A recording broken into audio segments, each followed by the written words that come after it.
It was just another evening at the bar when Lily Parker let the words slip out, half joking, half contemptuous. "A single dad like you? How could you possibly make a woman happy?" She expected him to look away, maybe deflect with humor. Instead, Ethan Walker leaned closer, his eyes steady, no anger in them, just certainty. "Want to bet?" he said quietly. That moment, Lily realized she had touched something deeper than she intended, an old wound, or maybe a truth society had been ignoring all along. The bar was half empty on a Thursday night, the kind of place where people went to unwind without pretense. Lily sat at the corner of the counter, nursing a gin and tonic. She had come here straight from the office, still wearing her blazer, still feeling the tension from a day full of meetings that could have been emails. The bartender knew her order by heart. She liked that anonymity, that routine. Ethan had walked in 20 minutes earlier. He took the seat 3 stools down, ordered a beer, and checked his phone twice in quick succession. Lily noticed because she noticed everything. The way he dressed was simple but deliberate, like someone who had stopped caring about impressing strangers but still respected himself. Dark jeans, a button-down with the sleeves rolled up. No wedding ring. She caught that detail immediately. When his phone buzzed again, he glanced at the screen and smiled faintly before typing something back. Lily had seen that look before. It was the smile of someone who had something waiting for them at home. Not a woman. A responsibility. Maybe a pet. Maybe a kid. She did not plan to say anything. But the bartender, an older guy named Ron who talked too much, asked Ethan how his son was doing. Ethan said the boy was good, just got over a cold. Ron laughed and said something about how hard it must be doing it alone. Ethan shrugged and said it was not that hard once you got used to it. That was when Lily looked over. She had been half listening, the way you do when someone else's conversation fills the silence. But now she was interested. Single dad. That explained the phone, the calm demeanor, the lack of desperation some men carried into bars like this. She finished her drink and decided to leave. But something made her speak first. Maybe it was the gin. Maybe it was the week she had. Maybe it was the fact that she had dated 3 men in the past year and all of them had been boys, pretending to be grown. "A single dad like you?" Lily said, her voice carrying just enough to reach him. "How could you possibly make a woman happy?" She did not mean it cruelly, or maybe she did. Either way, she expected him to ignore her or laugh it off. Instead, Ethan turned his head slowly and looked at her. Not defensive, not offended, just steady. "Want to bet?" he said. The air between them shifted. Lily felt her pulse quicken, not from attraction, but from something closer to challenge. She had thrown a stone expecting to hear it splash. Instead, it landed solid. Ethan stood and walked over, taking the seat beside her. He set his beer down and looked at her directly. His eyes were darker than she expected, patient in a way that unnerved her. "You think being a dad makes me less capable of that?" Ethan asked. His tone was not angry. It was curious. Lily straightened in her seat. She was not going to back down just because he had decided to engage. "I think it makes you busy," she said. "Distracted. Probably tired all the time. And let's be honest, most women don't want to deal with someone else's kid." Ethan nodded slowly, like he was considering her words with genuine interest. "That's fair," he said.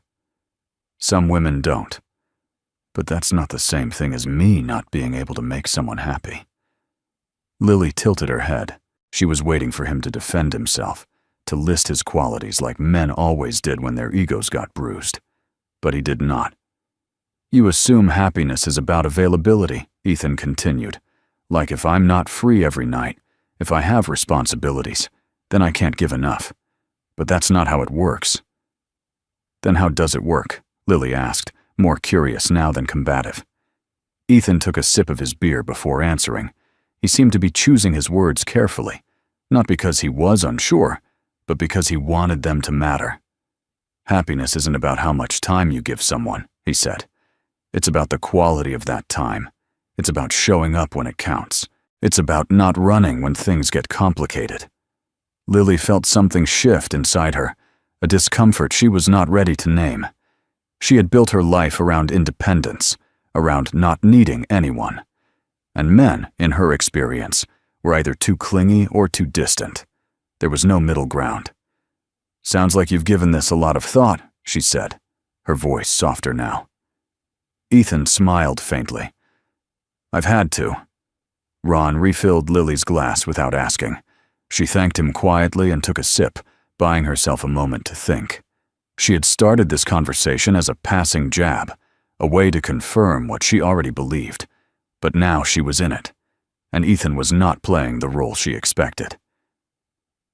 "You have a son," Lily said, more statement than question. "Yeah. He's 7. His name is Jake. And his mom." Ethan's expression did not change, but something flickered behind his eyes. "Not in the picture. Hasn't been for 3 years." Lily nodded. She did not press. She knew what it was like to have parts of your story you did not want to explain to strangers in bars. "So you do it all yourself," she said. "I do what needs to be done," Ethan replied. "Same as anyone." There was no self-pity in his voice, no bitterness, just fact. Lily found that more disarming than anything else he could have said. She leaned back slightly, studying him. He was not trying to impress her. He was not trying to win an argument. He was just there, present, and unbothered by her judgment. "You really think you could make someone happy?" Lily said, this time without the edge. Ethan met her gaze. "I know I could. The question is whether she'd let me." That stopped her, because he was right. Every man she had dated, she had kept at arm's length. She told herself it was because they were not good enough, not mature enough, but maybe it was because she was afraid of what would happen if they were. Lily looked down at her glass. The ice had started to melt, diluting the drink. She could leave now. Pay her tab, walk out. Forget this conversation ever happened. But she did not move. "Why didn't you just ignore me?" she asked quietly. Ethan shrugged. "Because you're wrong. And I thought maybe you wanted to be." Lily looked up at him, startled. He was not smiling. He was not smug. He was just honest. She realized then that she had a choice. She could hold on to the belief that single dads were a compromise, a second-best option. Or she could stay and see if the man sitting next to her was everything she had convinced herself did not exist. Ethan finished his beer and set the bottle down. He pulled out his phone, glanced at it, then looked at her. "I have to get home," he said. "Jake's babysitter has class in the morning." Lily nodded. She expected him to leave it at that. But instead, he reached into his wallet and pulled out a business card. He slid it across the bar to her. "If you want to continue this conversation," Ethan said, "let me know." Then he stood, left a $20 bill on the counter, and walked out. Lily sat there, staring at the card. It had his name, a phone number, and nothing else. No job title, no fancy logo. Just Ethan Walker and 10 digits. She picked it up and slipped it into her purse. She told herself she probably would not call, but she knew that was a lie. Lily waited 3 days before calling. She told herself it was because she was busy, which was true. But mostly she was testing something. She wanted to see if Ethan would reach out first, if he would chase the way men usually did when they sensed interest. He did not. On Sunday afternoon, she finally dialed the number on the card. It rang 4 times before he picked up. "This is Ethan," he said. Background noise filtered through, the sound of a kid laughing. "It's Lily," she said. "From the bar." There was a brief moment before he responded, and she could hear him moving to a quieter space. "I remember," Ethan said. "Give me a second." She heard a door close, and the noise faded. When he spoke again, his voice was clearer. "Sorry about that. Jake's having a friend over. It gets loud. Lily felt a small twinge of something she did not want to name. Guilt, maybe. Or realization. She had interrupted his Sunday with his son. "I can call back another time," she offered. "No, it's fine," Ethan said. "What's up?" She had rehearsed this conversation in her head, but now that he was on the line, the words felt clumsy. "I wanted to see if you were serious," Lily said, "about continuing the conversation." Ethan's tone softened. "I don't say things I don't mean." "Then let's get coffee," she said, more confident now. "Tomorrow, if you're free." There was a beat of silence, and she thought maybe she had misread everything. But then he spoke. "I can do tomorrow. 6:30 work for you? There's a place near where I live." 6:30, Lily confirmed. He gave her the address, a cafe she had never heard of in a neighborhood she rarely visited. They said goodbye, and she hung up, feeling something she had not felt in a long time. Anticipation. The cafe was small, tucked between a laundromat and a bookstore. Lily arrived 10 minutes early and ordered a latte while she waited. Ethan walked in exactly at 6:30, wearing jeans and a gray sweater.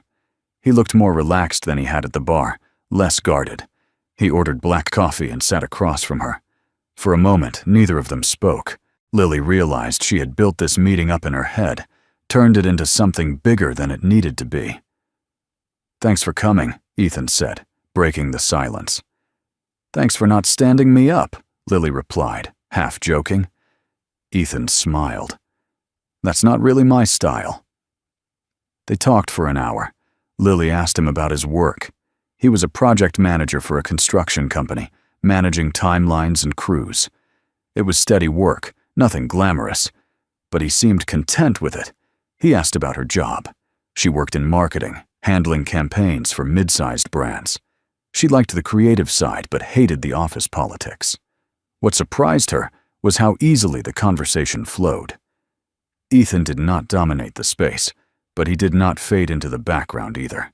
He listened more than he talked, and when he did speak, his words carried weight.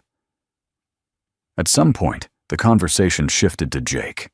Ethan did not bring him up to impress her or prove anything. He mentioned him the way anyone would mention something important in their life, naturally and without apology. "He's into dinosaurs right now," Ethan said. "Last week he made me watch this documentary about velociraptors 3 times in a row." Lily smiled despite herself.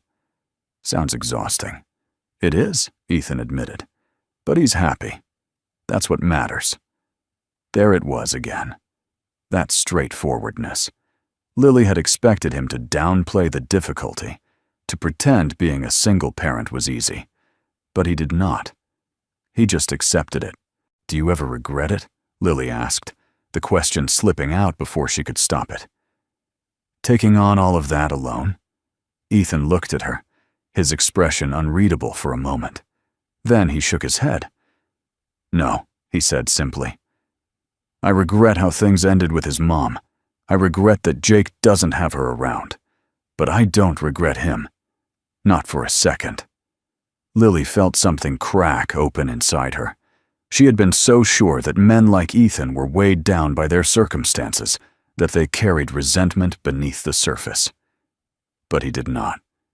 He carried responsibility, yes, but not bitterness. They left the cafe together, and Ethan walked her to her car. The night air was cool, and the street was quiet except for the distant hum of traffic. "Can I see you again?" Ethan asked.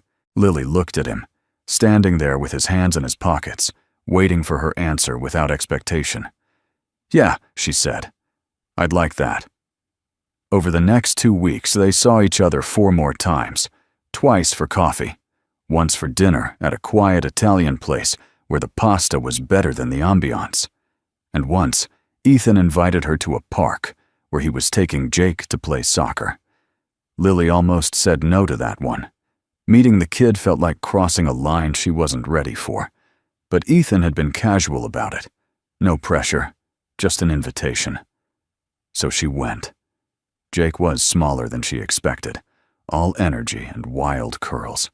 He barely acknowledged her at first, too focused on kicking the ball to his dad. But after 20 minutes, he ran over to where she was sitting on the bench and asked if she wanted to play too. Lily was not good at soccer. She had never been athletic, but she got up and tried anyway, mostly because Jake looked at her like it mattered. Ethan stood back and watched, a faint smile on his face. Afterward, they got ice cream. Jake ordered chocolate with gummy bears on top and talked nonstop about a science project he was doing at school. Lily listened, surprised by how much she enjoyed it. She had always thought kids were unpredictable, exhausting. But Jake was just a person, a small one, but still. On the drive home, Lily realized something uncomfortable.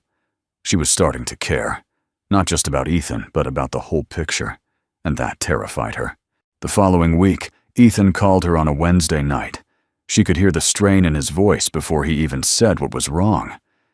"Jake's sick," he said. "High fever. I'm taking him to urgent care." Lily's chest tightened. "Is he okay?" "I think so.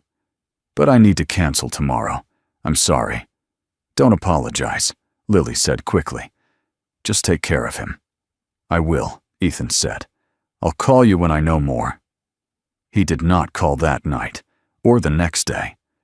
Lily tried not to read into it, but the silence bothered her more than she wanted to admit. On Friday, she texted him, "How's Jake?" The reply came an hour later. "He's better. Just a virus. Thanks for checking." She waited for him to say more, to suggest rescheduling, but he did not. And that was when the doubt crept in. Lily had seen this before. Men who said they wanted something but could not follow through. Men who meant well, but were too consumed by their own lives to make room for anyone else. She told herself Ethan was different, but maybe he was not. On Saturday, she ran into a friend at a coffee shop. Rachel was someone she had known since college, the kind of friend who could read her moods without asking. "You look stressed," Rachel said, sliding into the seat across from her. Lily sighed. "I'm seeing someone. Sort of." Rachel raised an eyebrow. "Sort of?" "He's a single dad," Lily said, and the words felt heavier than they should have. Rachel's expression shifted, a mix of sympathy and caution. "Oh, that's complicated. Why does everyone say that?" Lily asked, more defensive than she intended. "Because it is," Rachel said gently. "You're not just dating him. You're dating his whole life." Lily stared into her coffee. She wanted to argue, to say Rachel was wrong, but she could not. "He canceled on me this week," Lily said, "because his kid was sick." "And that bothered you," Rachel said, not unkindly. Lily did not answer right away, because yes, it had bothered her, not because Jake was sick, but because she realized she would always come second, and she did not know if she could accept that. "I don't think I'm cut out for this," Lily admitted. Rachel reached across the table and squeezed her hand. "Then don't force it. But don't judge him for being a good dad either." That night, Ethan texted her. "Can I see you tomorrow?" Lily stared at the message for a long time before responding. "Sure." They met at the same park where they had been with Jake. This time, it was just the two of them. Ethan looked tired, like he had not slept much, but he smiled when he saw her. "Sorry, I've been MIA, he said as they started walking. "It's fine," Lily said, though it did not feel fine. Ethan glanced at her, and she could tell he sensed something was off. "What's wrong?" he asked. Lily stopped walking. She turned to face him, needing to say this before she lost her nerve. "I don't know if I can do this," she said. "This whole thing. You, Jake, all of it." Ethan's expression did not change, but something in his eyes dimmed. "Why?" he asked quietly. "Because I'll never be your priority," Lily said, the words coming out sharper than she intended. "You said it yourself. Jake comes first, and I get that. I really do. But I don't know if I can be with someone who's always going to put me second." Ethan was quiet for a long moment. When he finally spoke, his voice was calm but firm. "You're right," he said. "Jake does come first. He always will. But that doesn't mean you'd come second." "How does that make sense?" Lily asked, frustration bleeding into her tone. "Because priorities aren't ranked like that," Ethan said. "Jake is my responsibility. But that doesn't mean I can't care about someone else. It just means I have to be intentional about it." Lily shook her head. "That's not enough." Ethan looked at her, and for the first time since they met, she saw hurt in his face. "Then what do you want from me?" he asked. Lily did not have an answer, because what she wanted was for him to choose her, to prove that she mattered more than anything else. But she knew that was not fair, and she hated herself for wanting it anyway. "I think I should go," Lily said, her voice barely above a whisper. Ethan did not try to stop her. He just nodded, his jaw tight. Lily walked back to her car, her chest aching with something she could not name. She got in, started the engine, and drove away without looking back. She told herself she had made the right choice, that she had saved herself from heartbreak down the line. But as she pulled onto the main road, all she felt was empty. The week after Lily left felt longer than it should have. She went to work, sat through meetings, responded to emails. But her mind kept drifting back to the park, to the look on Ethan's face when she walked away. She had expected relief. Instead, she felt hollow. Rachel texted her on Tuesday asking how things went. Lily replied with a single word: "Over." Rachel did not push, which Lily appreciated. She was not ready to talk about it yet. Maybe she never would be. On Wednesday night, Lily found herself scrolling through her phone, looking at the few texts she and Ethan had exchanged. They were brief, practical, nothing romantic. But reading them now, she saw something she had missed before. He had always been clear, always honest. He never promised her something he could not give. She wondered if that was what had scared her. Not that he put Jake first, but that he knew exactly who he was and what he could offer. And she had no idea what she wanted. Ethan sat in his living room that same night, staring at the TV without watching it. Jake was asleep upstairs, worn out from soccer practice. The house was quiet, the kind of quiet that used to bring him peace. Now it just felt heavy. He had been through this before, not with Lily specifically, but with the judgment that came with being a single dad. People assumed he was damaged, or unavailable, or incapable of giving enough. He had learned to live with it, but it still stung. What bothered him most was not that Lily left. It was that she had been right there, so close to understanding, and then she pulled back. He had seen it in her eyes at the park, the fear of not being enough, but she had it backward. It was never about her not being enough. It was about her not trusting that he could make room for both. He thought about texting her. But what would he say? He had already laid it all out. If she could not see it, words were not going to change that. On Thursday, Lily had lunch with a coworker, a woman named Melissa, who had been married for 12 years. They were not close, but Melissa had a way of cutting through nonsense that Lily found useful. "You look miserable," Melissa said, biting into her sandwich. Lily sighed. "I ended things with someone. Someone serious? I don't know. Maybe. He was a single dad." Melissa raised an eyebrow. "And that was a problem?" "I thought it would be," Lily admitted. "I thought I'd always come second." Melissa set her sandwich down and looked at Lily with an expression somewhere between amusement and pity. "You know what my husband does every Saturday morning?" Melissa asked. Lily shook her head. "He coaches our daughter's soccer team. He wakes up at 6, makes her breakfast, drives her across town, and spends 3 hours in the cold watching 8-year-olds kick a ball. And you know what I do?" "What?" "I sleep in, because he's taking care of her. And when he comes home, we have the rest of the day together. And he's a better husband, because he's a good dad." Lily stared at her, the words settling into a space she had not known was empty. Being a parent doesn't make you less capable of love, Melissa continued.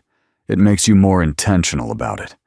The guys who have nothing tying them down, they can afford to be careless.